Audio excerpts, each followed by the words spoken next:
Thanks for having us today. This is a really awesome studio. I'm super stoked to be here. I have a million questions for you, as I know I sent you over the scripts, and you're probably like, "Yeah, I got a page long worth of questions for you." I'm just gonna do our quick ad read real quick. So this episode of the Daybreak podcast is brought to you by Daybreak Enterprises. Headquartered in sunny Cleveland, Ohio, Daybreak Enterprises is a custom apparel company specializing in screen printing, embroidery, digital printing, and custom tie-dyed apparel. From beer league softball jerseys, event apparel, to large corporate accounts, Daybreak has solutions for everybody. Are you or your organization interested in getting some new apparel made? Head over to Daybreak Enterprises, CLE.com today to browse our portfolio and get inspiration for your next project. Again, that's Daybreak Enterprises, CLE.com to get started on your next custom apparel project.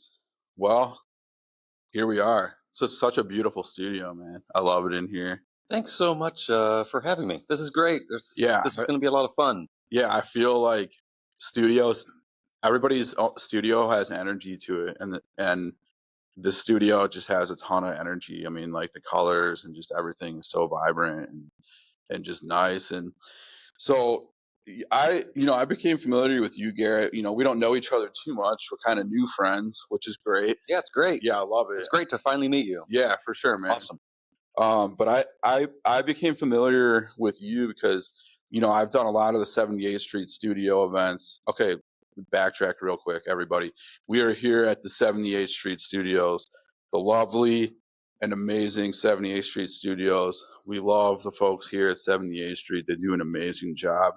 This is a really awesome establishment for local artists here in Northeast Ohio. It's a really great and vibrant and welcoming place. It's a very welcoming place, which I think is important. But anyway, they have 78th Street Studios has like open studios every third Friday of the month. And I myself in Daybreak participates in the every third Friday, and we bring a lot of our apparel here, and we're right outside Garrett's studio. We do a lot of vending and stuff, and the whole time that I've come here to the 78th Street, I've been kind of parked right outside Garrett's studio, and I've kind of always been kind of like looking, and I'm like, I really like what that guy's got going on in there. Like, thanks, man. You're like, who is that guy? Yeah, like what's going on in there? It's almost like there's like a wizard over here tucked away. Like, and I'm like, what's that wizard over there doing? What kind of magic? I like that. I never called a wizard. What kind of magic is he brewing up over there in that studio? Yeah. And to get to the bathroom, you have to walk by your studio. Yes. So I'm always walking in the bathroom. I'm like peeking in here. I'm what like, wow. Crazy concoction is like, that wizard brewing in here? I'm like, I gotta get to know that guy. Like, I gotta get to know that guy. I gotta pick his brain. Like, his style is like right up my alley. And anyway, yeah. So that's how I kind of became familiar with you. Yeah, and you said that, I was like, oh, I haven't met you yet. So this is great. Even though you had your booth set up right outside. It's like, how can I not have met this guy? Yeah, and a lot of that's my fault for not doing a good enough job introducing myself and coming in here and letting you know that I'm out here. But you know how it is. It's so busy. It gets really busy, and like during third Fridays, I'm in here doing my thing, and people walking in, so you don't really have a chance to go out and explore very much. For sure. So totally get it. Yeah, but I'm happy we finally got together and finally are meeting. And what better way to do it than to sit down and just record a show? Hell yeah! I'm glad you can swing on by, and I have one of my walls in the background. For sure, I think we got a really good set. Let's have some fun and talk about some weird stuff. Yeah, so let's get right into it, man. Why don't you tell us a little bit about your upbringing? And kind of a question I ask everybody because I don't really know you at all. Yeah. I'm a child of the burbs. At a very young age, grew up in Strongsville, a big burb of Cleveland, and I grew up building forts and skateboarding around the neighborhood. And sounds just like me, man. And one of those kids that you hop on your BMX bike and be gone for the whole day. We'd ride to like the center of town and go to the pet store or whatever and ride back. Yeah. Whatever money we had, we'd had like $2 or something like Got the that. big mall there in Strongsville too. Yeah, and I'm talking, this is like before the mall was even when I was a kid. Yeah. I think I'm probably a little bit older than you. I'm 46 now. Yeah, I'm 32. Yeah, I got a little age on you, but yeah, Strongsville used to be like 2 lanes. Wow. The mall was like a field. Yeah. So we like the big thing for us, we would go. I still remember this. There was a Little Caesars and they had this all you can eat buffet, but it was open at like 11 and it was ridiculously cheap back then.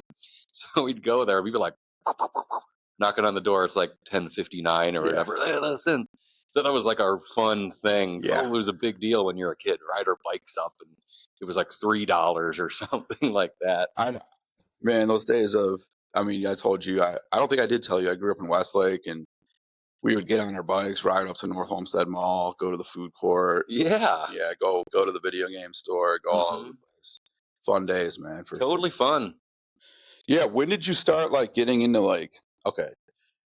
So, yeah, I kind of asked this question to a lot of artists. Like, when did you start getting into art and thinking it was something you were like gonna take kind of seriously? I mean, I get asked that like because people come in here, hey, when did you start art? The very first memory I have of making art was like I used to be, I guess, afraid of like thunderstorms or something, and I would just do these crazy scribbles and be like, "This is a thunderstorm." Yeah. So this is like the first memory. I don't know how old I was, 3, 4. I have no idea. And so yeah, I've been making art or drawing or creating ever since I can remember. Yeah, and like going into high school, like were you really into like the art classes? And Oh yeah, for sure. I hated school, except I liked gym and art.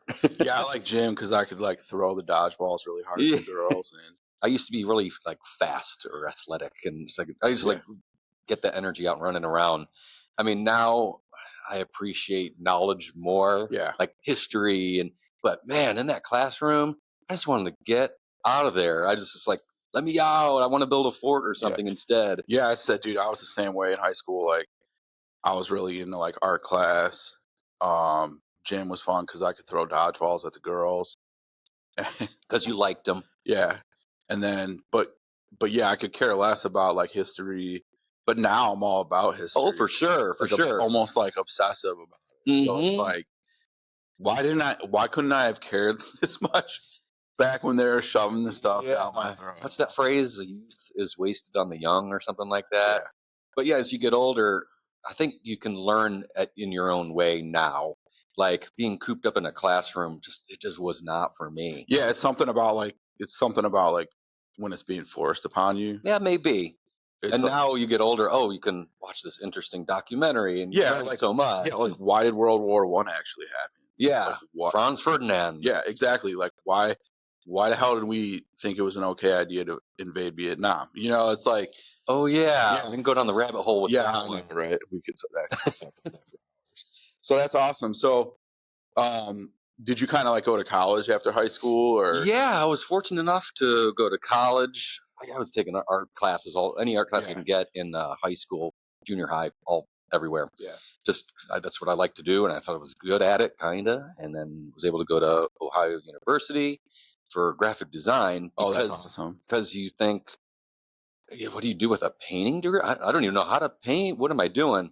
It seemed like, you can maybe get a job with that degree, or this is a path. You know what I mean? Yeah, absolutely. Like, okay, well, this can train me to make this into an actual profession where I can fill out an application and somebody can give me a job. Yeah. And I do have some artistic. It's like applied artwork. Yeah. Like, I just didn't know any better, but it helped me. Like I got it after college, got a degree or got a job at American Greetings. But during college, ironically, it made me want to get away from graphic design. It was like you're taking all these other like abstract painting and you learn so much about just the art world or just making different types of art. I was like, ooh, that's really for me, but we'll stick with this graphic design degree and we'll see where this life goes. Yeah. So you were working as a graphic designer. How long did that kind of last for you? Do you still do that kind of work? And funny thing is, I didn't do that much graphic design. Yeah. It was this weird production stuff. Never mind. Doesn't matter. But over time, I was always doing this art thing on the side. Let's get into some galleries, or let's have a weird art show in this basement somewhere. Or always doing something on the side. Just getting out there. Just getting out there, trying to figure this thing out. I call that just doing the thing. Just doing the thing. You're just trying to do the thing. Which is exactly what you should have been doing. You should just do it. Just get out there, make art, and put it out there. Yeah, just getting after it and see which way it goes. It's better than not doing anything. Yes. So yeah, just different styles, experimenting, doing the thing. Doing the thing, man. And like, that's how Daybreak started, man. Like I had one t-shirt design that I wanted to make in my head. And I tell the story, like that's how Daybreak started. It started because I had one design that I wanted to make, and I just did it. I just made it, and I didn't know who was going to buy it. I didn't know who I was going to sell it to. I just wanted to make it so I could wear it, and then it just grew from there, man. Like I just started making gear and giving it to my friends, or my friends would buy it off me for $20 or like. And I started. Like if you don't know where to start, you just got to start. Just start doing. Start doing something. Sometimes people ask, and they're like, how do I get started? What do I do? Like they want this game plan. Just start. Just start, and you're gonna fail at things. You're gonna win at things. At least you started, and it helps you figure things out. Yes. Having to start doing something. Yes, it's better than just being like. I know some people are like so worried about messing up, and it's like, you know what? That's okay, and you're gonna learn. Oh wait, I'm not gonna do that next time. And that was like a huge lesson. Exactly, man. Oh gosh. Or maybe you didn't even. It wasn't even that bad, but you're just like, oh, maybe they can do something similar. I don't know. I totally agree. Just getting out there and that momentum of doing things, it'll catapult you. Exactly, man. And I take that into like my music. I say not my music career because it wasn't really a career. But when I was writing music and playing music, like, you know, I kind of was like, I'm just going to start writing music, and wherever it goes, it's going to go. And the thing about it, man, is I might write like a couple guitar riffs that I think I'm going to use in one song, but then like those two guitar riffs turn into like a totally different song that I never even planned on writing. Hell yeah. So it's just, you just have to start, and, you know, and like a lot of folks too. And I empathize with this, you know, if you are, you know, looking to start a business or anything, like there's a capital investment. There's a money investment, and a lot of people are afraid to lose money. Right. And dude, like I made a ton of mistakes, like with money and stuff with Daybreak, and unfortunately there's no black and white game plan for this kind of stuff. You just have to start. So totally agree. Yeah. So was anyone in your family like artistic or anything like that? Yeah. My sister, she's a couple years older than me. She was always really good at making art, and she went to art school as well. I think my mom did okay too. Just she never did anything with it, but I remember thinking, "Oh man, mom can draw pretty good." That's awesome. Other than that, but yeah, no connections to anything, galleries or art world. And as far as I know, as far as older relatives, not really that I know about. But creativity can be different ways. It's not always making art. For example, okay, my dad, I think he's kind of a creative dude. Art, not at all. But creative in, making a interesting wine tasting or something like that. Or, for sure. Or it's just, he just has a creative flair. Yeah. A little bit here and there. So I think I might be a combination of that stuff. I kind of have that like old school like art teacher mentality where I feel like everybody has a creative side for them. Yeah. And I feel like everybody should try to tap into that part of their brain, even if it's like it could be cooking. Oh, that's funny you said that. It could be anything. Cooking or gardening. Like just do something where you're expressing yourself creatively. You know? Yeah, I didn't really think about gardening, but for sure, yeah, the way everything's organized and you can innovate and do interesting landscaping things for sure. Yeah, like my mom, she was always really into like literature and reading, and stuff like that. And then she sort of started to like realize that there's been lots of studies about how like it is really helpful for like older folks like brains and stuff like that to um participate in like music or like artwork and stuff. So she started taking watercolor classes, and oh my god, she is like an incredible watercolor painter. Like, and she's finding this out like later in like the not the end stages of her life, but like she's a little bit older now, and but she is making she's making these watercolor bookmarks that are just beautiful. It's never too late to learn. It's never. I totally agree. And what do you got to do? Just got to get started. Yeah. Get started. Just start doing something. Did you have that idea like when you're younger, like, okay, you're gonna go to college, get a job, and then you're coasting? Yeah. Or like you figured it out.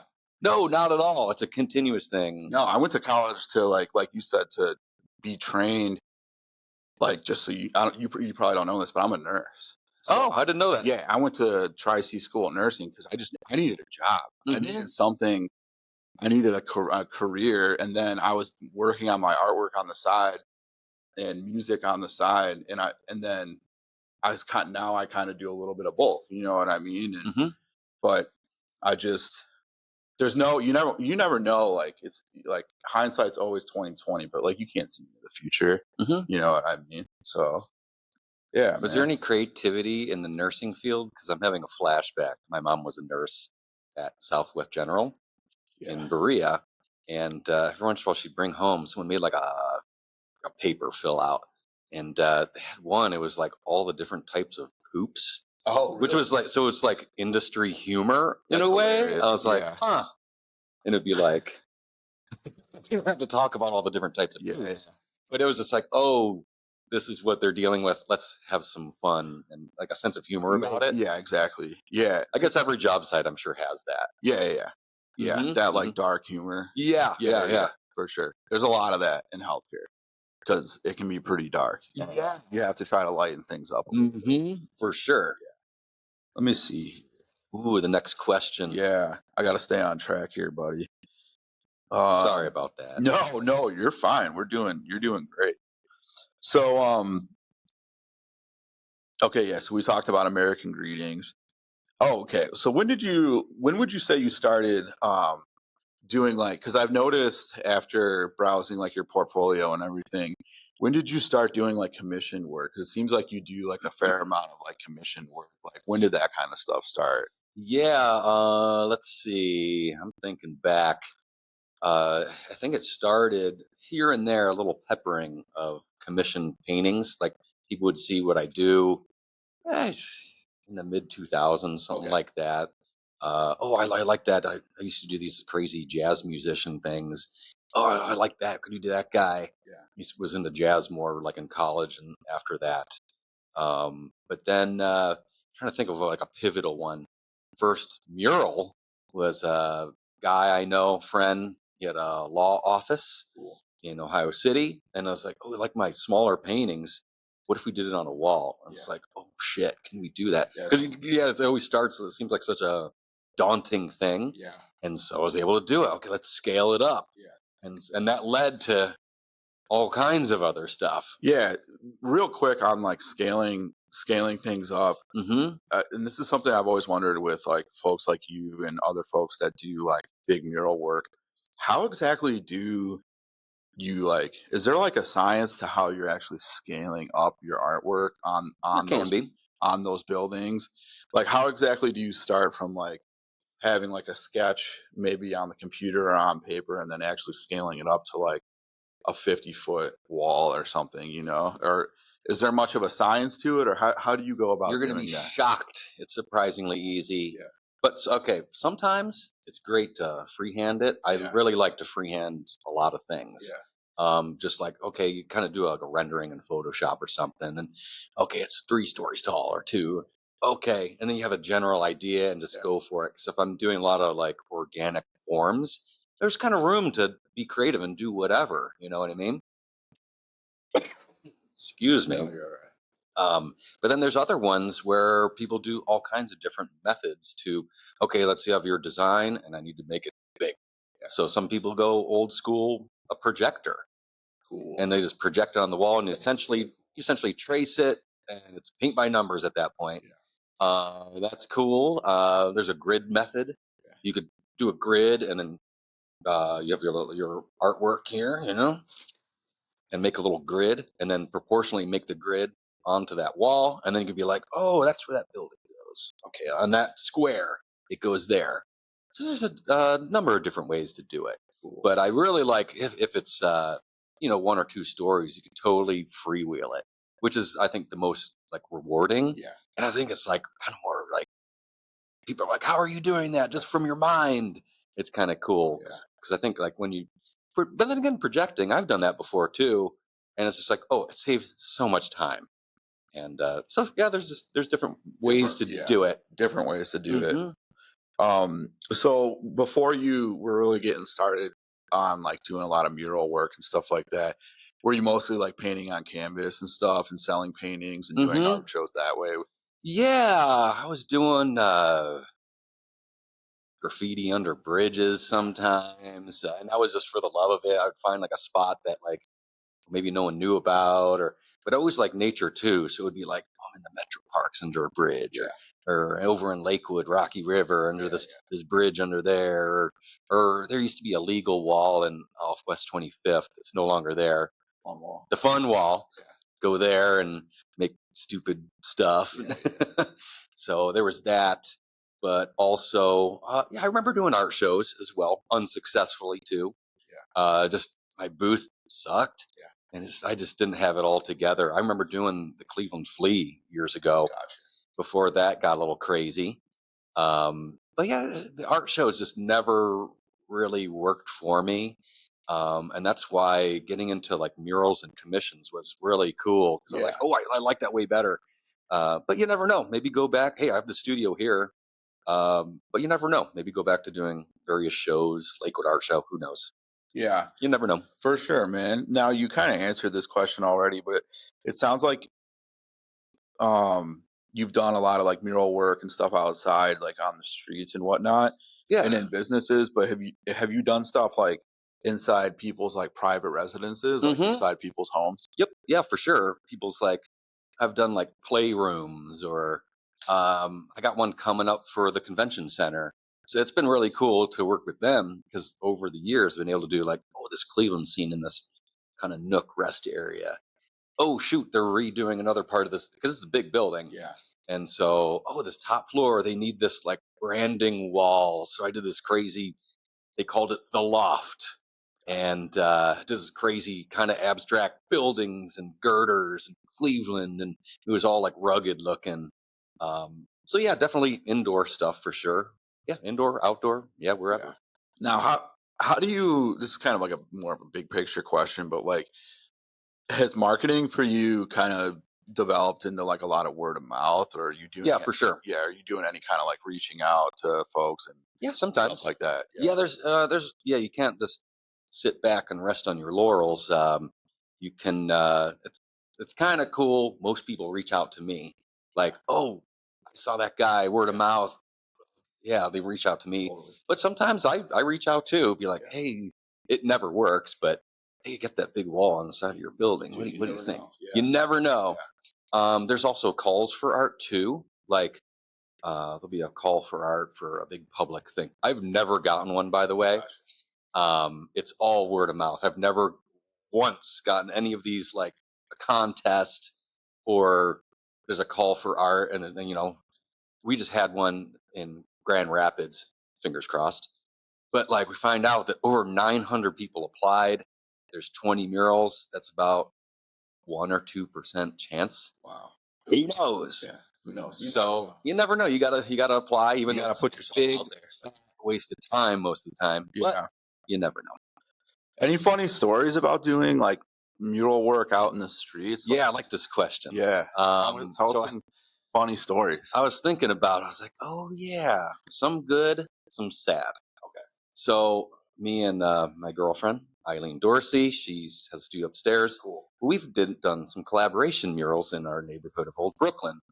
And we're doing this flower combo mural on the side of this diner. And this bus driver comes up and is like, "Hey, like your work," and she hands us like, it was like $5-10. I was like, "Oh, that was real nice." Wow. And then there was a little girl that lived next door, and she was kind of following the process. So she comes down and does her own little like, "You inspired me to make this drawing for you." So it was real cute. It's still in our fridge. That's super cute. Yeah. And then we did another one in Old Brooklyn on the side of this convenience store. And this dude across the street, he's been watching the progress. "Hey, here, have a beer, man." I don't really like to drink beer or anything while working. It's just slow us down. It's not fun. Save it for after. And then another day, he's like, "Check out my homemade hot sauce." So he gave us his hot sauce. So that was pretty funny. It was actually pretty good. Made from like this local garden in Old Brooklyn. I'd be terrified to try some guy's homemade hot sauce. I know, but I tried it anyway. I was like, it looked okay. It looked okay. I rolled the dice. I just know, like, if I tried this guy's homemade hot sauce, it would be like the hottest hot sauce on planet Earth. Yeah. It was surprisingly very good. And then, when working on outside stuff, you get people honking sometimes. I did one in Ohio City, and "Hey, can I help?" It's just real nice. It's usually just overwhelmingly positive. I don't think there's been any haters out there, really. But one example of something sad, I don't know if I should be looking at this or you. Oh, it doesn't Maybe it doesn't matter. I painted this one off 71, and you're heading north, and you end at Denison. Okay. And this mural's on this building, right? You come off, boom, right there. It's one that's like right there. You're stopped at it. Where you get off the highway. Mm-hmm. Yeah, I was just there. Like, oh, that's where I get off. Oh, yeah, right on. Yeah, remember I texted you about it? Yeah.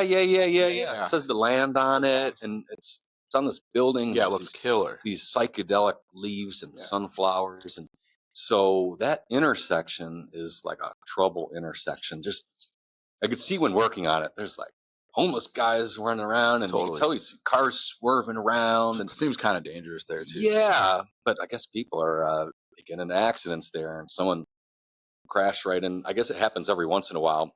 They crash into that median right there.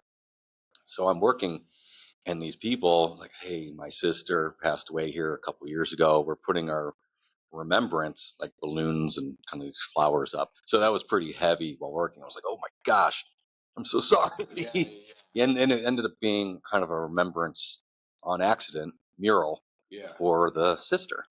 Wow. Yeah, it was pretty heavy. Yeah. But you never know what you're going to run into when like working out in public and there's cars driving by. And yeah. When you're doing buildings like that, is it always the business owners that own the building, or is it the property managers that own the building that are reaching out to you? You always got to have the approval from the building owner for sure. And then usually you got like, "Hey, can I paint this huge mural?" Yeah. But then you also got to get approval from the city too. Oh, yeah, you got to make this presentation and Photoshop it, like have a picture of the wall, and then Photoshop what you're gonna do. They like to see what you're gonna do, like a mock-up, and then maybe a little discussion about it and how it can weather the elements, and so they kind of want to make sure, like, they don't want something like horrible going up. Just make sure it's nothing like offensive or who knows what, or weird, whatever, or they're using like toxic material, or anything like. So I just want to make sure things are on the up and up, and usually it's they're usually like, "Okay, good, great, we're ready to go." So. Any like big disasters from doing murals? Like I saw this question, horror stories or anything? God, no. Good. Nothing insane. You never like finished like a massive mural and the owner's like, "You know what? I hate that. You need to redo it." Well, usually they know what they're getting into, right? So it's not like, "What did you create? This sucks." No. Thankfully, no. I have in the past because I was more inexperienced, like working spray paint or something, and got a spray paint dust like a little further away, and so there was extra cleanup. Now you live and learn, and it's like, "Oh, you got to drop cloth everything."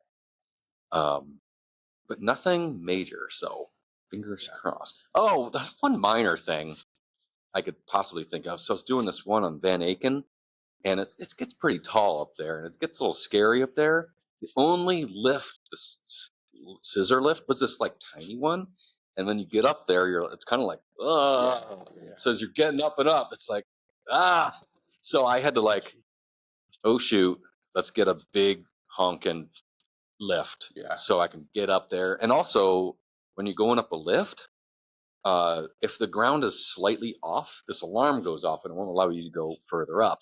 So that was going, like, on occasion, you'd be like, oh, this alarm goes off, because the ground is slow. You don't want to like topple over because the ground is like slightly off. And as you get higher, you can get more and more skewed up, So that was going, that was the only thing that was like, it was kind of like, it was creeping me out. Yeah. But I was able to like, okay, let's get a bigger lift in here.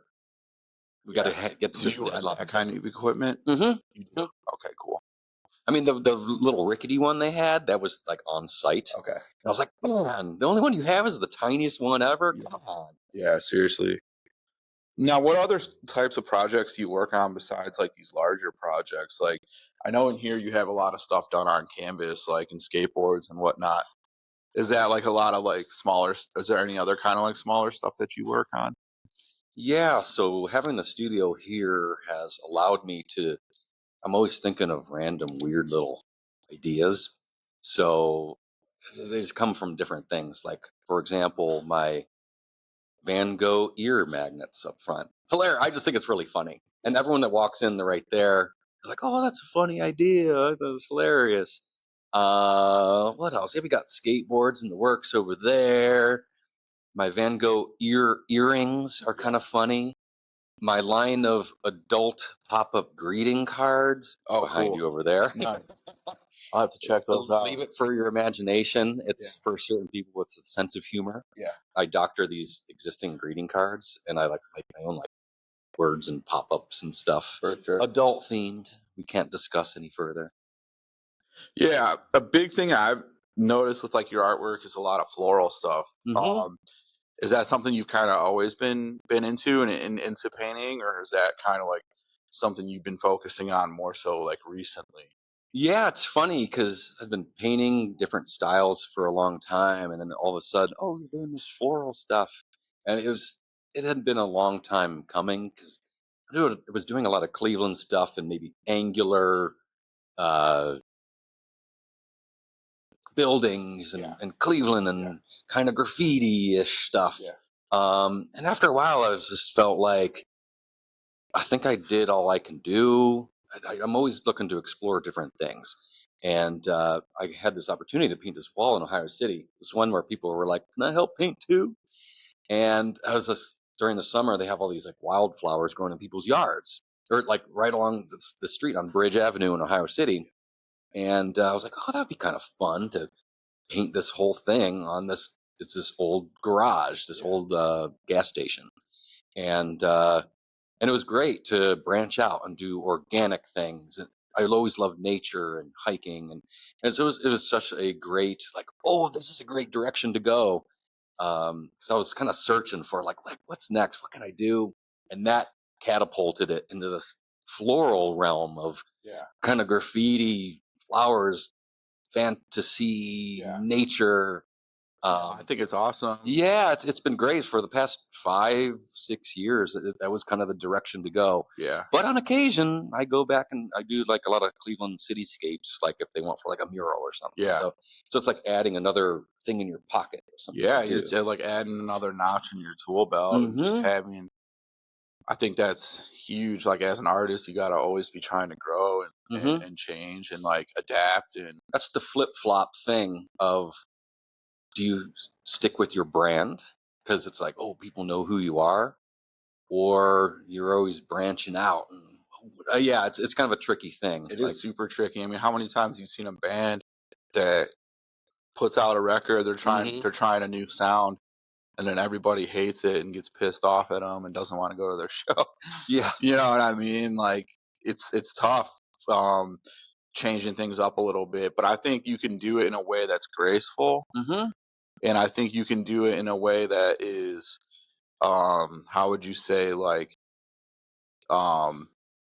consistent with what you've done in the past. So you can carry a lot of like things stylistically into the future That could be Radiohead, maybe. Dude, it's my favorite band ever. Huh. And it's kind of funny you said that because that was the band I was talking. Really? That's Huh. literally the band I was talking. Wow, wow, the wizard knows all. Dude, But like think about their first albums, like it's that kind of rock, it's grunge. grunge, It's grunge. and like then they went into deeper, Yeah. weirder, Yeah, and they pull out- success. And they pulled out the keyboards and they pulled out the drum machines and they started chopping things up, and I mean but it worked, man. It Totally. worked. And so, but then they did, like, if you listen to that record, like Hail to the Thief and In Rainbows, they have some indie rock type stuff they're on like there bringing too. it back a little. So then they're bringing in some. They have like Jigsaw's Falling Into Place. That's a classic indie song. House of Cards is a great like indie song. But then they have stuff that's more electronic influence, and so I think there's a way that you can do it gracefully without like a hard pivot. You know? Yeah, I'm all for hard pivots too. Yeah. Wherever you want to go creatively. I was also thinking about the 70s. A lot of music, like a lot of bands in the 70s, like rock bands, like the Rolling Stones, for example. Come later 70s, disco is coming around. So many bands made like this disco record in the late 70s, early 80s. I was like, oh yeah, it was a way to like, who knows if they were trying to cash in on a trend or it was just a natural progression. This is the sound that's going on right now. You can't help but be influenced by it. Who knows? But there's a ton of examples. I think maybe the Eagles did that. There were a whole bunch of bands that like, oh, they're doing like disco-y stuff now. That's like, wild. What? That's wild. Yeah. What other, besides like the floral stuff, what other kind of things from nature are you taking influence from?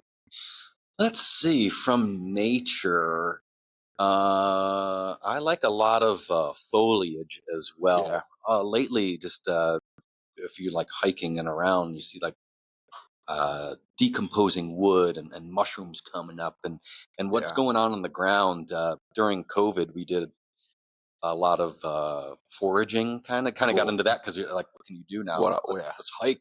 I like hiking anyway, and unsuccessfully, by no means mastering it, but that was kind of a really interesting influence. You're like hunting on the ground and seeing what's growing. I think we're in the right spot. So that was an influence as well. Yeah, that's really cool. I'm kind of staring at one right Oh, there. yeah. Some cool stuff. You got the log and you got like this mushroom growing on. For sure. So yeah, we talked about this off camera, like before the show started, but and this is kind of like a big picture artistic like style kind of question as far as like contrast goes, man. Like, because something I always noticed, like even when I first was kind of peeking in here, is like you use a ton of contrast. So you're using a ton of really bright and vibrant colors, but you're also contrasting that against a lot of like lighter, softer tones, or even black and white, which I think is brilliant because it makes everything pop like tremendously. Like this painting right here is just amazing with like the black and white, and then you have that contrasted with the colors in the background. Bring it down. Go ahead, grab it. Yeah, grab it.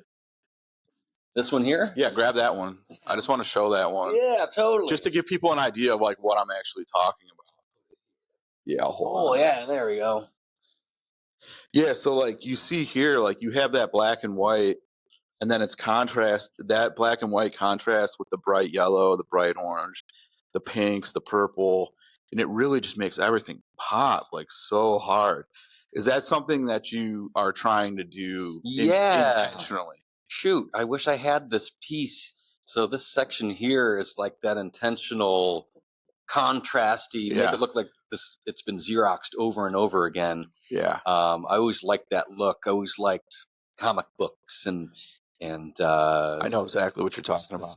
Yeah, I just think it looks really cool. So this black and white section, it's actually made from cut up paper, like actual Xeroxes of things, and I kind of taped it together, and it was modeled after that. I think it's in that garbage can over there. Actually, I don't want to rifle through my garbage can right now, but it was really like that graphic. Yeah, totally. I don't know if it's pop art or not. But It's almost like a sample. Are you familiar with samples in music? How you can like sample and resample and like destroy the sound of something, but in like a really good way. It's kind of similar to that. It's crazy how many songs have samples in it. Yeah. Like, what? Yeah, it's wild. It's part disappointing, part interesting. Because I'm like, oh, they didn't make that tune. It's from, I was just listening, there's a song by the OJs I was just looking at it because they're from Canton, Ohio. Yeah. And a guy from the OJs is cousins with Karis LeVert on the Cavs. Oh, wow. That's how this came up. And this old OJ's song, I'm like, oh my God, I've heard this before in another song.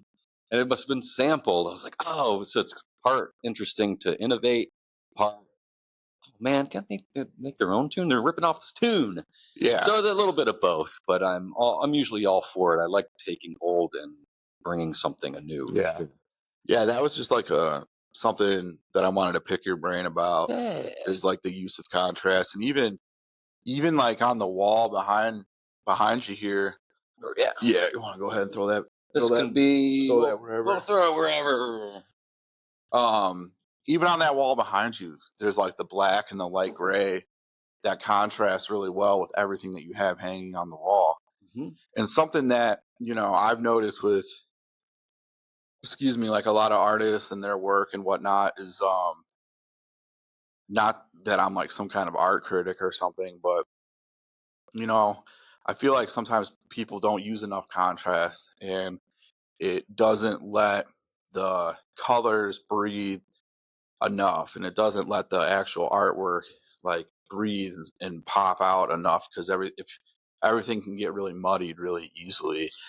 And the same thing happens in music too. Like a lot of bands will be like, for example, they'll have 2 guitar players, 1 bass player, and a drummer. And a lot of times having those 2 guitar players it can cause a lot of muddiness in the music. And that's why I've always really liked just 3 like power trio type bands, like Nirvana is just 3 folks.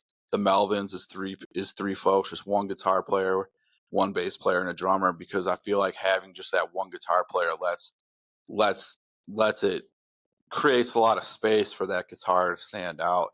And when you have a second guitar player, things can get really muddy really easily. But no, I just wanted to kind of talk about that and pick your brain about like contrast and whatnot. That's interesting. So you're more of like a stripped down. Oh, you must really like the White Stripes then. I love the White Stripes. I think they could use a bass player, but I do love the White Stripes. I think they did later. I don't know. So is the ultimate just one guy? Son House. I'm just kidding. Son House was the ultimate kind of one guy, just the guitar and his voice and like looping. Kick the floor. Oh, Son House, the old blues guy. Delta Blues, and he would kick the floor. And back then, he would kick the floor so hard that the mics would pick it up, and like that's cool. The ultimate stripping it down. And then he also has tracks where he didn't even play guitar; he just sang and kicked the floor. Oh, right on. And it's like, I'm gonna have to check that guy out for sure. I'll send that stuff to you. I love old blues. Oh, that old Delta Blues for sure. Is unbelievable. Yeah. But do you have anything else you wanted to add on that? I don't know. I think like a lot of contrast. I always really like drawing. Yeah. And that probably just comes from that. Like a drawing influenced by comic books or something. Yeah. And it just kind of comes out in how I paint now. I always like bright color palette. I like vivid things that pop. And it's great, and bright is great, but you have to contrast it. Because if you have to contrast it with something else, because everything can't be bright, because then it won't pop. For sure. It won't be as vibrant. It just gets muddy. It's okay to have like some of those off weird colors. Yes. Because if everything's bright, then the whole thing is like, what the hell? Yeah. So it's good to have some of those like weird olive green or some murky colors in areas and that really would accentuate the real brightness. Exactly. Yeah, for sure. All right, man. Well, let's talk shop a little bit. Let's talk shop. Let's talk about materials that you like using, and Let's start just with like your bigger projects, like your outdoor like murals and stuff. Like Mhm. what kind of paints and materials do you like to use the most? So in And this, obviously, sorry to interrupt oh, no you. problem. You don't have to give away any secrets, of course, but if anything that you'd like to talk about, just to like nerd out, talking about paint and stuff like that. Yeah, I'm pretty simple. House paint, Yeah, like outdoor it's house paint. great. It's amazing. The products now, Williams or something. it's amazing stuff. Yeah, But also, like, especially if there's like a texture brick or whatever, spray paint's the way to go. yeah. Montana is one. Shoot, I'm blanking on the others. I still use a lot of Rusto. I like Rust-Oleum a lot. So I don't use Rust-Oleum because it can fade. Okay. So the Montanas are like, first off, they have a million colors to choose from. Oh yeah. And then, I just talked to a guy recently. Did this project for Van Aken, the one with the weird little rickety scissor lift. He's like, "Oh, the colors are still great. The building gets a beating from the sun. It's been 2 or 3 years, So and they it have still looks good. Really good UV resistant. Yeah. So I try to like Keep that in mind. totally. They're kind of expensive, but It's worth it. totally worth it. Yeah. And you're right. Like their colors, I've used a lot of Montana stuff. Mm-hmm. They have this lavender. They have this like fuchsia lavender purple that's just like the most killer purple. By the way, You probably have used it before. probably they have one. It's like a blue purple. It's really nice, and it's called Ween.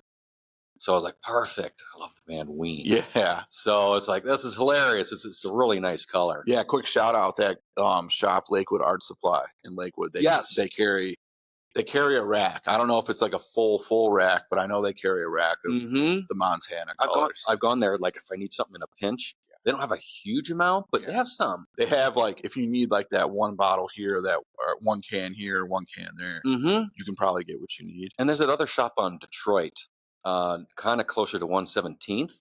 I forget the name of it. I'm spacing on it.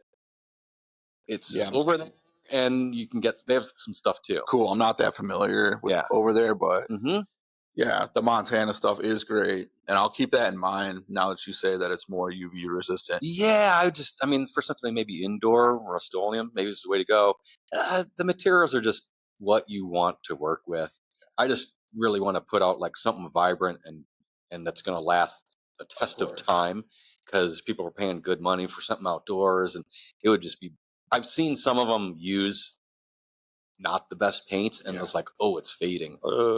Yeah, Rusto's great, like in the sense that it's available, it's relatively cheap. It's not like dirt cheap, but it's not like overly expensive. I think it covers really well, but the color palette is nowhere near like what Montana carries. Because Montana's, you're right, like they have just like an insane amount of colors. Yeah, I mean you can get them online, but Blick on the east side, they have these like breaks, and it's like the spectrum of colors, and they got the weird murky, they got bright, they got light, they got a whole bunch of different kinds. So it's been my go-to. Yeah, but I like using a combination. There's something about the brush as well, for sure, and so adding some brusherly, stuff, so it's not just spray paint. Yeah, I like a combination. I don't know, just the way I like working. Yeah, I've noticed too. Are you pretty consistent? Like, are you pretty set on the materials that you use, or do you like trying new stuff too? Oh, I'm always trying new stuff. Okay, cool. I'm kind of in the zone of like spray paint, outdoor, house paint. Like that combination seems the best. But I'm all for using different stuff. I'm always experimenting with little things. Like, for example, we got my flower magnets over there, and that's made with Sculpey, this little modeling clay. Oh, that's cool. Yeah, and then I started, let's paint them or put different finishes, and it's like, there's all kinds of like paints used for like model trains and stuff. Yeah, for sure. And then they have these really cool like finishes. I'm like, so I've been kind of exploring that on those. You never know, maybe that could be used on a skate deck or something. For sure. But yeah, that's a whole nother world. And another thing I've been like thinking about for years, what about nail polish? Yeah. They're like glossy, and it might be kind of expensive, but there's some wild finishes on these this nail polish. Nail polish is a huge thing. I'm a big fisherman. Me and my dad are huge fishermen, and nail polish is a huge thing in lure modification. Really? Like how so? We use a ton of nail polish. Huh. So like a jig head is a hook that has a weight molded on the bottom. So whether it be like an 1/8 ounce weight, you have like a small like lead weight that's molded onto the hook, and you can use nail polish to paint that jig head different colors. So you can paint it like a bright yellow or a red, because a lot of fish get keyed in on like certain colors. So yeah, nail polish is the way to go for all that kind of stuff. Don't they like shiny sometimes? Yeah, fish are weird. They like they like really bright, shiny stuff, but sometimes they don't. Sometimes they like really muted, like earth tones and stuff like that. That's interesting. Like I thought, I was like, oh, no one knows about this nail polish realm. No, it's like, oh, it's a thing. Huh. Yeah. Fishing is huge. Yeah, for sure. And then there's also like stuff for models. I'm like, oh my gosh. And it's funny because they're colors made for like World War II, like specific tanks or something, like little model tanks. So the names of them are like German this and that. I'm like, it's kind of a cool metallic blue. This is neat. But it's meant for like a German something or another. So there's this whole realm that I'm kind of starting to get into of these weird glossy paints or have these wacky finishes that are just really neat. So that's kind of the latest thing that I've explored into. Yeah, that's cool, man. Trying new things, you know. All right, let's see. Oh yeah, the mop markers I wanted to ask you about. So I noticed you got a lot of mop marker stuff going on this back wall here. That's something that I love them. I'm obsessed with them. That looks like a pretty wide tip on the marker. What kind of mop markers do you like using? Do you buy the ones off the shelf, or are you making your own? I don't really make my own. So funny, that's done with a brush. Really? So what I did was, for those that can't see this wall over here in my studio, I just did this kind of subtle white, gray, tagged up background, and it actually says all kinds of rando stuff. Yeah. And there's like drips coming down. I totally thought those were done with like a mop. So that's why I did it. I was like, okay, I don't want to use a mop marker. Mop marker, for those that don't know, it's like this fat graffiti kind of for tagging or whatever. It's like a paint marker. Yeah. They're super runny. They run like crazy. And then there's these cool drips. And they drip and they look really chaotic and cool. But they're kind of handy and easy to use. Yeah. So what I did was I just watered down this paint to the right consistency and used like a fat brush. Make sure I'd like drop cloth the floor and just like started, writing whatever stream of consciousness I was thinking about. And then let it like drip down and it has this kind of cool, like subtle nod to like tagging graffiti kind of background. Yeah, it looks awesome. I like using but I do have some of them over there. They're in there somewhere among the markers. Yeah, I have a whole bag. Like I have like you ever go to the hardware store and you get those like little mini tool bags? You go to like Harbor Freight and get them for like $6. And I kind of put like, I have one that's like all my markers and stuff. Yeah. And I like the mop markers. I like the crink ones. They're pretty good. The tip's a little bit not quite as wide. I like a real wide tip. And there's a company out in Las Vegas called Machine Studio. Are you familiar with them? They sell like really awesome graffiti supplies. Excuse me. And they make their own mop markers that are fantastic. Good. I have to burp too. I'm drinking these like we're drinking seltzer things. Sodies over here. Dripping like crazy. Yeah. So awesome, dude. Talked about some gears that you like using and stuff. Is it pronounced Molotov or Molotov? Molotov, like a Molotov cocktail. I like their markers quite a bit. Okay. That's my own little edit. Yeah, I'll have to check them out. I just like the way they look, and they don't like jam up too much. They don't like, I just like the consistency. And so that's another go-to. Sweet.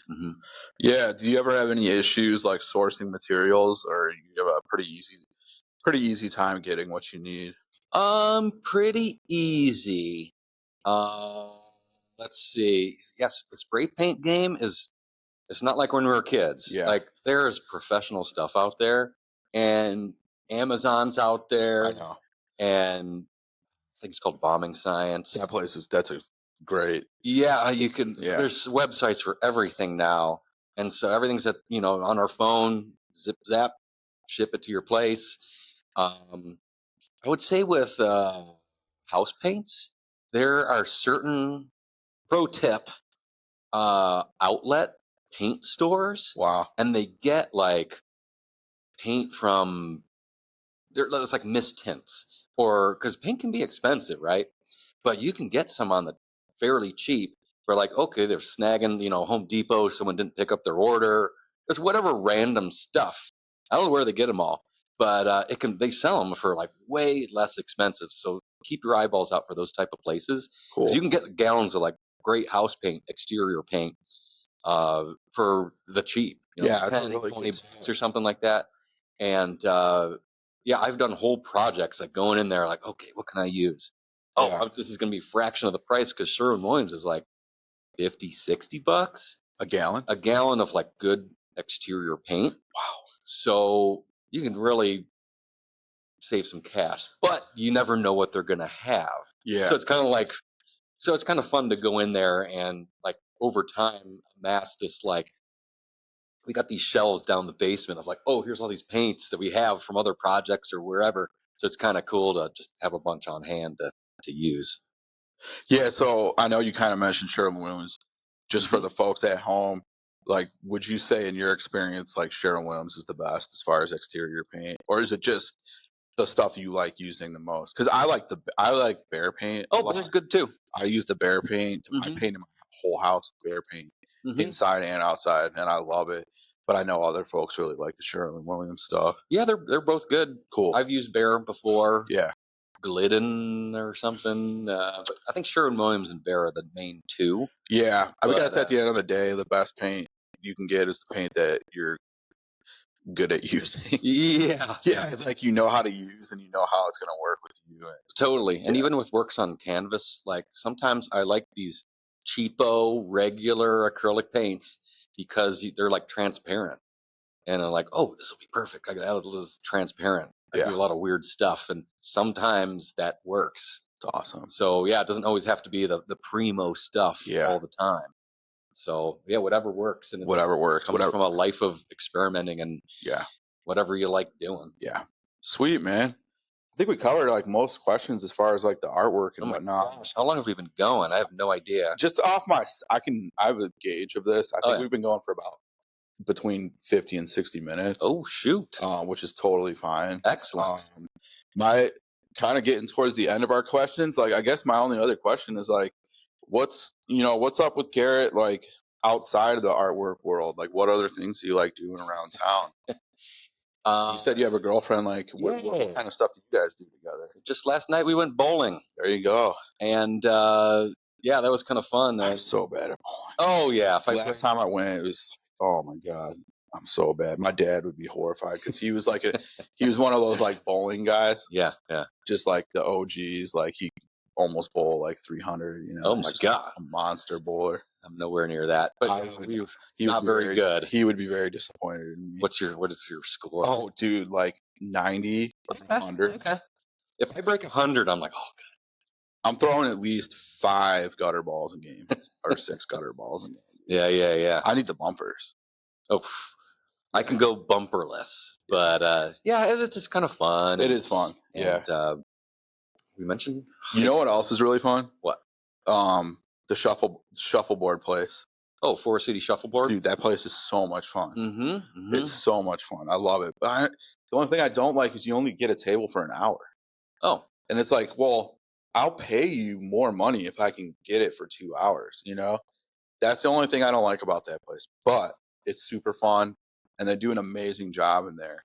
Like it's laid out, it's beautiful. Like so, if you guys haven't been up there, you should go check it out. Oh, we've checked it out. Sweet, yeah.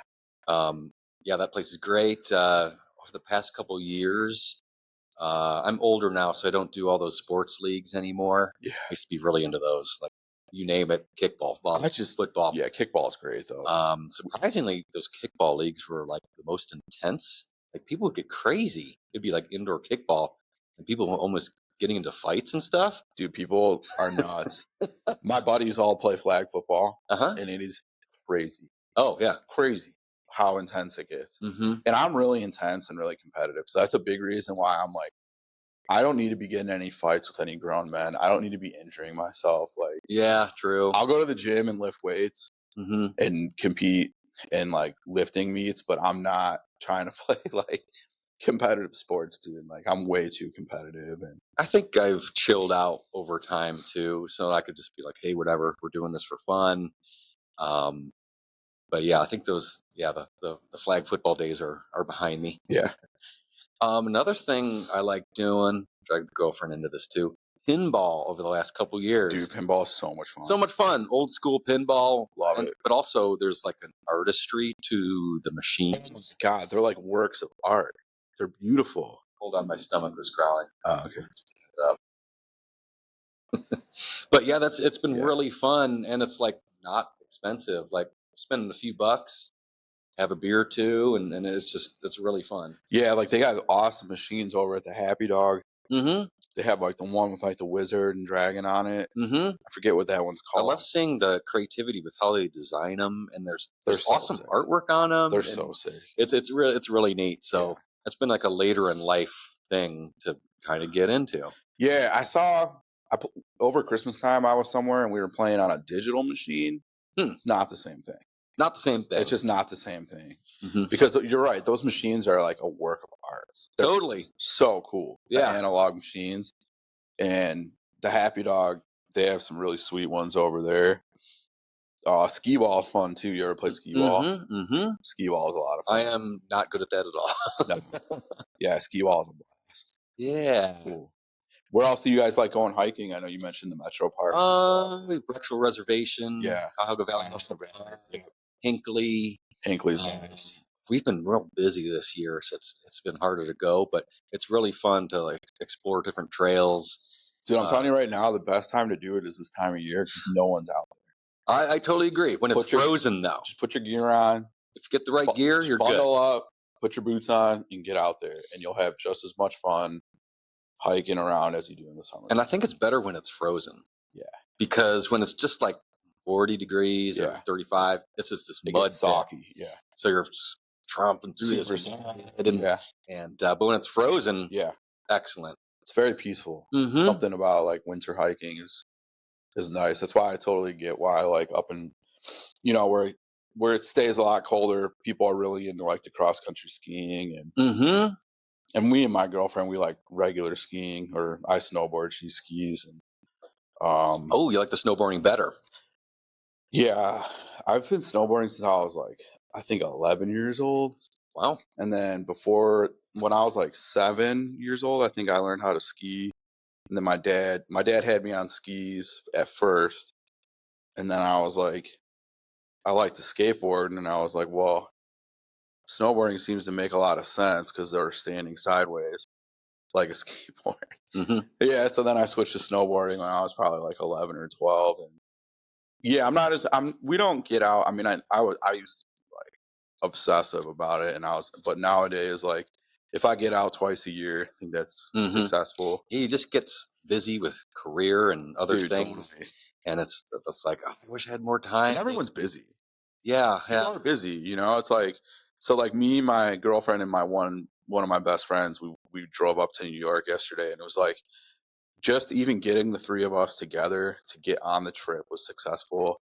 And I like going up there, man, because it's just like, I like getting out of town for the day and going for a ride. And it's beautiful up there too. It's just like peaceful and nice. Just as long as you don't have to drive through like the lake effect snow to get there. Dude, the snow on 86, I was telling them yesterday, we got so lucky because it was not snowing that hard, but dude, the snowstorms that I've driven through on that 86 stretch of highway, oh my God, dude, I've driven through the most insane blizzards. Whew. Yeah, one of them was like, one time was like actually scary because I was in like my old like Chevy Cavalier, like not a lot of traction on that thing. Yeah, I probably never changed tires on it. I think the entire time I had it. Yeah, driving through just like the gnarliest blizzard. But we made it. So last week, me and Eileen, we painted a barrio We paint Mario restaurants every once in a while. I saw that. I saw that on We've the done Instagram. some, none of them in Cleveland. We do some elsewhere. So hold on, LaCroix burp. There you go. Good Excuse one. me. But we're driving up there. It's fine, but we know that like it's right on Lake Michigan is this town that we're going to, and the lake effect snow coming off Lake Michigan just goes right over this town. Shoot, it's okay. It's okay. We're heading west. It's okay. Then we got to shoot up north to this town. Shit, it's here. And when it comes, it comes. And the roads were fine, but it wasn't the snow this time. It must have snowed recently. You get these patches of solid, we're on ice, and it's, oh my gosh. So we're going 40, 50 miles an hour. Yeah. We're trying to go slow, and some stupid guy in some cars, he's coming up fast. I see in my rear view mirror, he's trying, and we're on solid ice, and he's trying to like change lanes too fast. I see this fishtailing behind me. I'm like, oh my God, oh my God. I'm trying to accelerate because he is coming up on us going like this. Oh, he was feet away, I swear. And his car was like parallel or perpendicular to ours, and it's eventually skidded off the road. We're like, oh my gosh. It was frightening. We were this close to getting hit by this guy. Yeah. Just like, take your time, man. People are nuts out there, man. Nuts. Yeah. Oh my gosh, I'm having flashbacks, PTSD. My girlfriend and family laugh at me because I drive like a grandpa, but I'm just like, dude, I'm not trying to get in an accident or get speeding tickets. I don't have time for that. Yeah, it's gonna take 5 extra minutes. Exactly. Yeah, and you're gonna be a-okay. It's wild because like I'll get in the car with my dad, and I haven't driven with him in like a long. I wouldn't have like driven with him in a while, and I'm like, he drives like a maniac. He drives like a crazy person. And I'm like, oh my God, he drives like this every day. Like, this is crazy. Dad, you're going to give me a heart attack. Yeah, dude. Like, why do you drive so crazy? Come on, you're old. You should be driving slow. Come on. Yeah, you're a grandpa now, man. You got to slow down. Slow down, Gramps. Yeah. Yeah, any questions for me, I guess? I kind of threw this one in at the end because that's okay. I haven't really even asked any of my guests like if they have any questions for me. I just want to kind of give you an opportunity if you had any questions for me. So you're doing this podcast. What episode is this? This is number 6. Number 6. I knew it was in the beginning. Yeah, you're in the top 10, bro. Oh, and somehow I saw you interviewed Tessa. Yeah, and we know her, great artist, and Tessa LeBaron, check her stuff out. Yeah, she's a great. She's real nice, and she got into some personal stuff, and so it was really good, and I really appreciate you doing it. Starting this podcast. It's only what 7, 6, 6. Yeah, man. I mean, I appreciate it. It's growing. I'm trying to like use it as an opportunity to stay connected to my community. So were you always into like broadcasting or something? Yeah, me neither. No, I'm not, but I've been told. And not to like pat myself on the back. Yeah. But I've been told I've been like doing a good job and I'm like kind of good at it. And I do kind of feel like this might be like a talent that I have that I can like grow for sure and expand upon. And I think I've always, to be honest with you, to answer your question is I have always I've always been like interested in people. So if there's like somebody that I'm interested in, I've always wanted to like, because I'm really into sports and stuff. And it's like, I don't know if you're familiar with like Bill Belichick, Patriots coach. Yes, super young girlfriend or wife right now. Yeah, like 24. 24 and he's 70? 72. That's what I know about Bill Belichick. But I've always been really fascinated in like these OG coaches that are like masters. And I'm like, man, I would kill to interview them and just pick their brain. So you follow sports. Yeah. You follow basketball. Big time. Did you see the news? Yeah, Luka got traded to the Lakers. What is up with that? For Anthony Davis. Why would you trade away like your franchise cornerstone player? I don't understand that. I just heard about it. I have this dude text and it's like a rando. What's up with that trade? What is up with that? And then so I looked it up this morning. I was like, oh my gosh, the Luka Doncic trade. There's got to be something personal. There's got to be something there that we're not seeing. Yeah, like I was reading the headlines, like maybe his like training wasn't good or something. I have no idea. This maybe something personal He's Like- always been kind of a thicker boy. Like he's Yeah. never been like super lean and like. But there's got to be some The more. dude can score, I know. and he's constantly an all-star. So I don't know. That was crazy. I saw that and I couldn't believe it. So there, in my opinion, you hit the nail on the head. When I heard that driving here today, I was like, "There's got to be more to the story. Mhm. There's got to be more of the story that we don't know." Because it seems absurd. It's an absurd trade, so there has to be more to the story. So I was looking it up, drinking coffee, getting ready for this interview or podcast, whatever you want to call it. And it brought, you've lived here all your life, so you know the Cavs a little bit. Oh, yeah. I'm a little bit older than I'm a you. huge fan. Oh, great. Yeah. So do you remember the Ron Harper, Danny Ferry trade? I don't. So this is late 80s. Ron Harper was a point guard. He's becoming like this top point guard. But the thing about him, he was the Cavs owner noticed, he's hanging out around with these, like, some of his friends were like drug dealers or something. Yeah. They don't know if he did anything. I don't think he ever did. But he was hanging around some ne'er-do-wells or whatever. And I guess the owner, knee-jerk reaction, we got to trade this guy because it's going to look bad. He was like afraid. But he's a really good player. So I forget the ins and outs, but we end up getting this guy, Danny Ferry, in exchange for Ron Harper. And Danny Ferry, big contract, stuck on the Cavs for many years, never amounted to much, and it was this horrible trade. Yeah. Ron Harper goes on to continue to be a great player for years. So it's this like epic bad trade. Yeah, it made me think of the one today. I just feel like even if there is something else going on or more to the story, you gotta exhaust all of your efforts to try to make it work. You're trading away a top 5 player in the league. You know what I mean? Like, I don't understand. I don't get it at all. Anthony Davis is good too, but I heard the argument he's just getting older. Yeah. He's like 32 or something. Yeah, he's getting older, and I don't think he can maybe stay on the court as much as people would want him to. So crazy trade. Yeah, dude. Yeah. Well, here's the fun questions. Ooh. We're gonna do some would you rather's. Ooh. So you got to give me a second to think here. Oh yeah, would you rather? Maybe I could spit one back at you. If I think of one. Think of one real quick. What would you rather be? I brought this up because I saw the question. I was like, ooh, fun. Would you rather? Yeah. I just thought of something goofy like, would you rather be a bear or a tiger? That's an amazing question. Thank you for asking me. Oh, the other one. Who would win in a fight? A bear? And it would depend on tiger, too. Like a Bengal tiger. That's a pretty big one. Yeah. Versus a grizzly bear. Okay, so to answer your first question, people don't maybe necessarily know this, but there's actually a huge variation in size and strength between like Siberian tigers and like Indian Bengal tigers.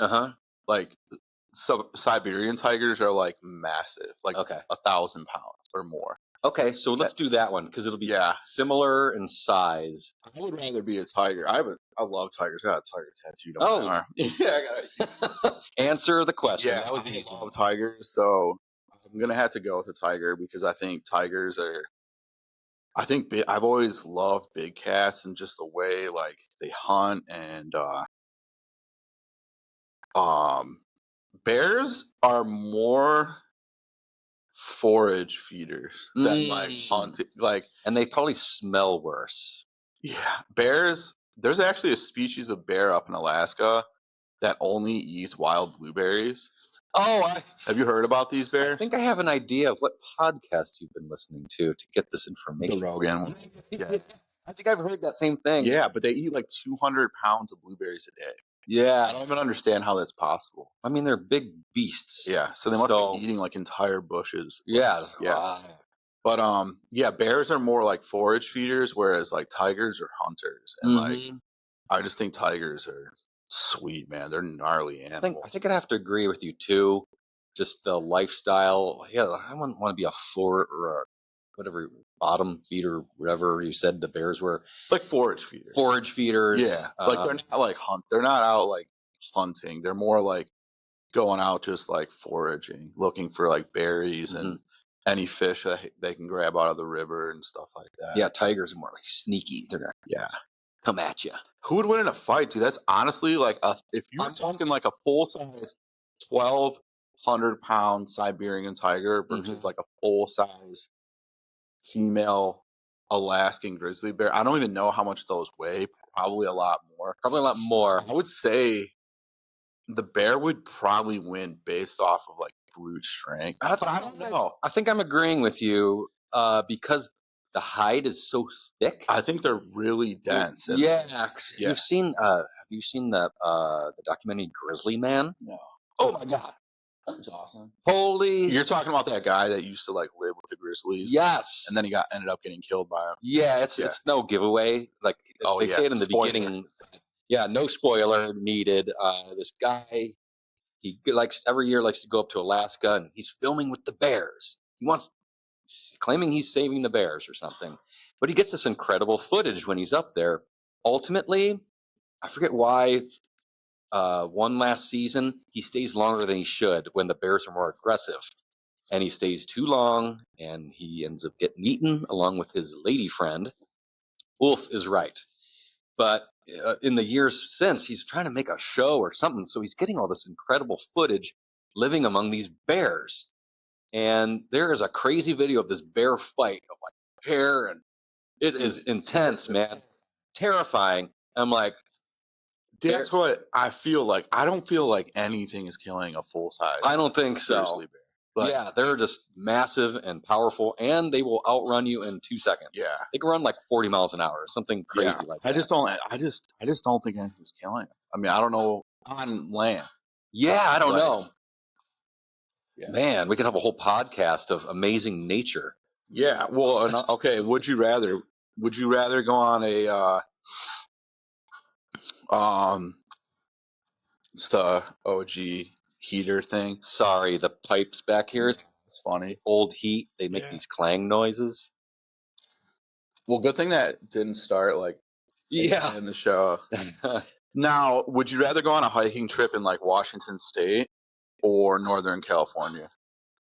Oh, I don't know. Okay. Northern California is kind of like Washington State. All right, that's kind of a dumb one. How about Colorado hiking trip or Northern California? Colorado would be sweet.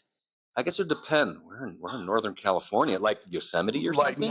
No. So like way up north, like Mount Shasta, like all the way up there, like Redding, that area. I would say, how about Northern California, because there might be a cool town nearby to grab sandwiches and a brewery afterwards. Yeah, because I kind of like hike during the day and then like grab a beer afterwards and get a delicious sandwich or something after. Because I feel like there'd be like cool towns up there.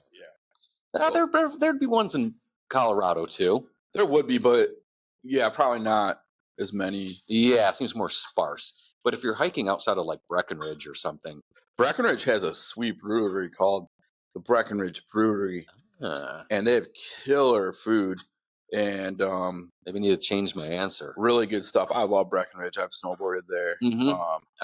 I've skied one time. It's pretty epic up there. It's pretty sick. Oof. It's hard to breathe, especially when it's cold too. I think so did you get sick when you were first there? I didn't get sick. I just couldn't breathe. And when I went there, I was a baby. I was like 18 or 19. I was smoking cigarettes and just like chain smoking cigs and like. Do you still smoke? No, God, good. I quit like when I decided to go to nursing school in college. I quit smoking, because like I can't work in a hospital and smoke, and I didn't want to smoke anymore either, so I just quit. Yeah, but yeah, it's just funny to think like I was just like there, chiefing cigs.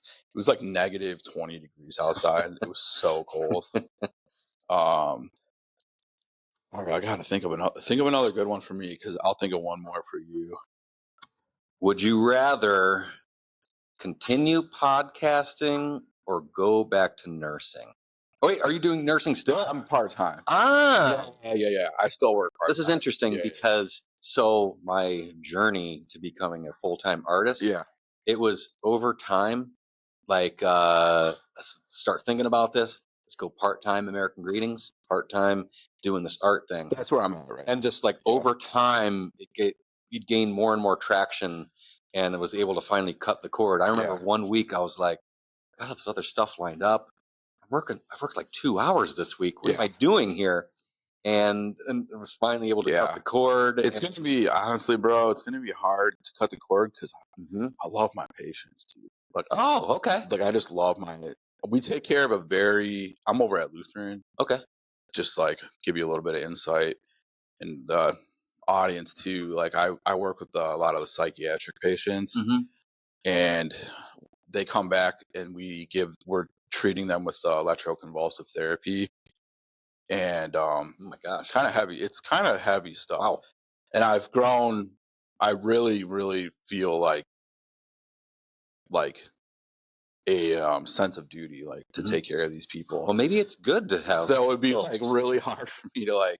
It's going to be really hard for me to like step away because I would really miss taking care of people. Or maybe that's just your path. Yeah, to have both. Exactly. And I can even go all the way down to what's called PRN, which is like they want you to work like 4 shifts every like 6 weeks. Oh, so like you can step down from full time to like part time. It's healthcare is super flexible because they need people there and they're willing to really like work with you. But yeah, so that's great. Yeah, maybe your path is to stay. My mom has kind of always been it sounds like there's like little mice in there that are like working. They're like building a house. Little critters. Like building a mouse house. Nope, it's the weird gurgling in the pipes. Yeah. It's bizarre. It's funny. But my mom's always kind of like, she's like, I don't really want you to like stop working as a nurse because I know like your patients would really miss you and like need you and like, because nursing is, I hate saying this because it sounds so cheesy, but it is like, it's more than a job. And it really is like, it's like you almost become like a public servant in a lot of ways because you're taking care of like such like vulnerable people, you know. The soft side is coming out. But that's really nice that there's meaning to this job. There's a lot of meanings. Yeah. There's a lot of things I hate about it, but there's a ton of meaning. And when I'm away from work at the hospital, like if I have like a week off or time off, there's always that part of me that's like, okay, I kind of miss taking care of patients. I need to go. And I think that's great. And part of it, me personally, having this like fulfilled life is having variety. Yeah. That's so nice versus because I've done the office job and it's like, you're there all day, every day. And so it's kind of nice having this variety. Totally. And it makes you like, you can recharge away from it and it makes you want to go back. You're not there the entire time like, oh God, when's Friday coming? Yeah. You're probably like, you know what? I want to go in there. Let's do this. And it makes you, that time away makes you excited to go back. Yeah. All right. I thought of one, like if you had like a dream mural, would you rather it be an outdoor mural, a huge outdoor mural, or a huge indoor mural? And if so, where would it be and what would it be? So one of my dreams is I would love to paint something in the Q where the Cavs play. It was sick. Because they have some art in there. I love it in there. They have some outdoor firms that get a lot of art from. I don't really know who. But I would absolutely love it. It's been like a dream. We got to get you in there. Yeah. Yeah, it's just been something I've been thinking about for a long time. Like, I always love basketball, and I have memories. That's why I'm painting this one over here. I've been looking at it. Hold on. Yeah, show the. It's in the works, but I'm going like old school Cavs. Larry Nance, Brad Doherty, Mark Price. Awesome. A little hint of Richfield Coliseum, and I think it's just a nod. The Cavs are doing so well this year. And I just love the organization. Yeah. They're such a good organization and they give back to the community a lot. Yeah, I'm just a huge Cavs fan too. So that's sweet. Just in the works. And it was just something a little different. The old 90s color. Yeah, totally. So kind of bringing old school back, and I just think it would be fantastic to do like a big mural or get in their art collection or who knows what. Yeah. And it's also a test for me because I don't really do people's faces that often. Gotcha. So I'm like, oh, let's further explore and try something new. Do you have like a dream? Do you ever is there anything like around town, any like walls or anything that you just like dream that you could do a mural on? So when you start doing murals or public art, everything you look at becomes a canvas. Yeah. You start getting that mindset of like, oh, that wall doesn't have anything on it. That, you know? Yeah. So there's not one in particular. What about that wall where they used to have the LeBron witness? Oh, yeah. I think they're keeping that like vinyl so they can change it. Yeah. I mean, that would be pretty epic. But That wall is epic. Some of those walls are like around are gigantic, and when it gets a little high, I start getting like a fear of heights. Dude, I'm the same way. Oh my gosh, I can't go on my roof.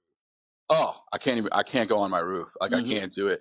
I painted my house and I told my dad, I'm like, you're gonna have to go on the roof because I can't go up there. Yeah, I wouldn't want to be standing on a roof either. I hate it. But when you get to like certain heights, it just starts to be like, dude, I was at Yosemite with my family. Yeah. And there's like this one spot where you can like drive like all the way up this mountain and have like an overlook of the whole park. And dude, I was up there and I was getting like lightheaded because it was just we were so high up in my fear of heights. And was there like no guardrail or anything? There was, but even with it there, I was still getting tripped out. Oh my gosh. Yeah, it's crazy. I struggle with heights a lot. Yeah, I can handle like a certain degree, but then I can go on roller coasters. Oh, huh. Which is weird. Like I can go on like the Millennium Force. Yeah. At Cedar Point and like get through it. But like if I'm standing on a roof or if I'm like on a ladder or like that movie like Free Solo, like I couldn't even watch that movie. It was like making me nauseous. Oh my gosh. Yeah. That guy's a psycho. Heights are no thank you. Yeah, Free Solo, those guys, they scale like what? Buildings and stuff. Oh, he climbed El Capitan in Yosemite with no gear, just chalk and shoes. No thank you. Yeah. No, I couldn't even watch it, dude. It was terrifying. You're like, turn that off. Yeah. Let me sit on the ground here. For sure.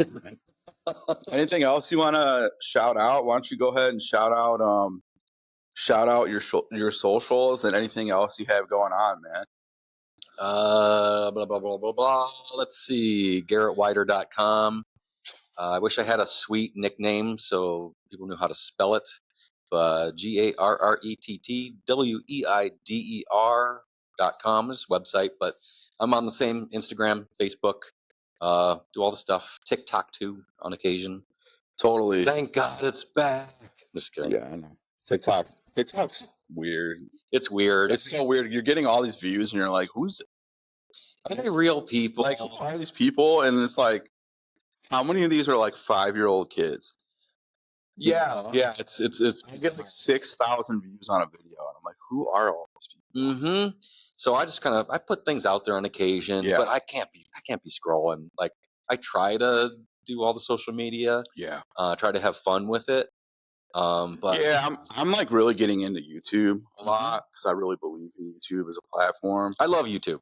Love YouTube. So like that's why, this all goes on YouTube, and then I have like my vlog that is on YouTube as well. And yeah, I'm just a big fan of YouTube, and I believe in it as a platform. I think algorithm knows me. I feel like cool. Like I like to when painting, listen to maybe a good true crime podcast. Or it unlocks so much I like a lot of weird music. Yeah, its recommendations are like spot. Yeah, you get the most bizarro. I like a lot of weird synthesizer, soundtracky type music, and it's like, oh my gosh, there's all kinds of weird stuff that I would have never heard of. It's probably not even on Spotify or something, and it just unlocks someone's putting it on YouTube, and it finds that. Yeah, I'm a huge fan of YouTube too.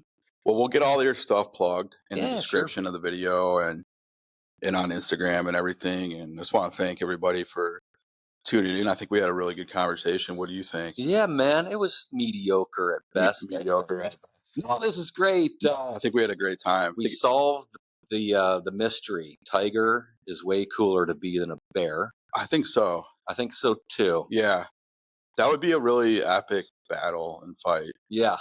I just And it's tigers, it's like it's hard to bet against a tiger though. That's like an apex predator, you know, like but what I have heard, I've actually heard like statistically out of all the big cats and cats in general, tigers are some of the worst hunters. Now I don't know if that has to do with like their. Do they just bully other ones and like steal people's like other not people's but steal the kill of other animals? No, no. The animals that do that actually are dogs, like wolves, coyotes. So I've actually heard that mountain lions, like North American mountain lions, are such good hunters that they will hunt something, kill it, and leave it for wolves so that they can go and get something else and not be bothered by the wolves. Oh, clever. Yeah. Huh. Yeah. Can we do a nature podcast, please? Should, dude. Oh my gosh. Nature is just fascinating. Dude, I'm a nerd with all that stuff. Oh my gosh. Like stories like that are just completely fascinating. Yeah, the mountain lions are like ultra apex predators and such good hunters that they'll leave a cache for wolves so that they can go and not be bothered. Because wolves and cats are obviously sharing territory. And these mountain lions are like, I don't want to be bothered by this pack of wolves. So I'm just going to leave them food and then go kill something else so that I can eat it in peace. Yeah, instead of just one-offing this kill and then just, you got to like, this pack of wolves comes up and you got to be, you're like, you can't compete with a pack of wolves. They're killing, mountain lions will kill something that they don't even necessarily want, but they know the wolves will eat so that they can go get what they actually want. Do they catch like something like not so great, but it's something? Or do they give them a really good prize too? I think wolves, I don't know. I think they're usually just getting something to get the wolves like off their back. Yeah. Like so that they're so that they don't kill something that they're trying to eat and then they get bullied by a huge pack of wolves. Yeah, totally. That's fascinating stuff. Yeah. Fun facts. Fun nature facts. Yeah, I love fun nature facts for sure. If you really like nature facts and animals, I think orcas are some of the coolest animals. Oh, for sure. The stuff that they do is crazy. I'm so glad that does SeaWorld still exist? I hope not. I hope not, at least in the way it used to. Yeah. I could totally see. I'm fine if like SeaWorld wants to be like an aquarium kind of place. That's fine. But what they were doing with the killer whales and dolphins, it's like it was disgusting. Yeah, growing up, we're like, hey, we're going to SeaWorld. This is great. Dolphins and orcas are jumping around and there are people riding on their fins and stuff like that. We didn't even think about that growing up, that they were like intelligent animals. And it just made some it of the so most sad. Intelligent animals in the world, and like the distances that they swim is crazy, dude. Like crazy distances. It's so insane. Speaking of nature facts, I just saw this preview.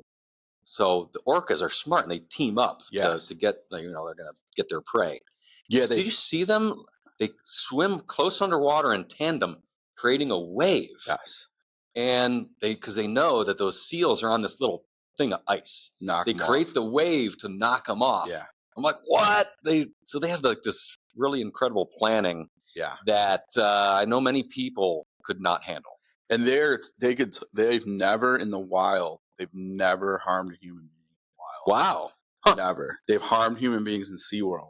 Yes. Because they were like rebelling or an accident or something. But in the wild, like there's so many crazy videos about like kayakers and paddle boarders with like orcas like swimming around them and stuff like that. That is crazy because we would be such easy prey for them. Yeah. Maybe we taste bad. Well, they just don't look at us as food. Yeah. The same way we see squirrels running around, we don't look at them as food. Some don't see them as food. It's just not what we eat. And we're just not what they eat. Let's not let them know that were tasty. Yeah. Ooh. Yeah. I think it's time for lunch here. I agree. Well, hey, man, thanks so much. Oh, yeah, this was really fun. This was super fun. Yeah, we could just go off and riff and talk about weird stuff. Oh, dude, I'm all about it, man. Yeah. I'm really glad you're doing this podcast, and can't wait to see, like, who else are you gonna have on? I'm glad you're a fan, man. Yeah, like, totally. I'm glad this is like people are starting to like kind of like catch on, and like I'd love to. You said your girlfriend. Yeah, totally. Is a creator here. She probably want to do a podcast too. I'd love to get her on. And actually, this whole building, there's a ton of people that have studios here that'd be like, yeah, sure. My girlfriend, my friend from high school, the girl a couple doors down, Courtney. She's a couple doors down here. She does the leather work. Oh, you know her? Yeah, we grew up together. Yeah, she's real nice. Yeah. Hilarious. I gotta. Oh shoot, you gotta interview them. I want to do a show inside her studio. Yeah. And really pick her brain because she's small world. She's hilarious too. Hilarious. Yeah. Yeah. So when they moved in, I was like, oh, that's great. They're real nice over there. Yeah. There's other people just even on this floor that would be probably happy too. So I'm glad you're like building this thing, and it's just a lot of fun. Yeah, and I like the little fuzzy microphones too. I know, they're sweet. You taped the little paintbrush. We taped them on a paintbrush. So we got a little paintbrush, little handle. Yeah. So he's crafty. Yeah, you got to do what you got to do, man. Yeah. All right, everybody. Thank you so much for tuning in. We're gonna have Garrett's socials and everything linked in the description. Don't forget to subscribe to our channel and like this video. If you want to drop a comment on the video, that helps us tremendously too with the algorithm on YouTube, and anything you can do to engage with these videos helps us tremendously. So thanks a lot, Garrett. And until next time, buddy, take care, everyone. Thank you so much. Take care. Thank you so much for having me. Yeah. Like and subscribe. Yeah, like and subscribe, baby. Take care, man. Thanks, man.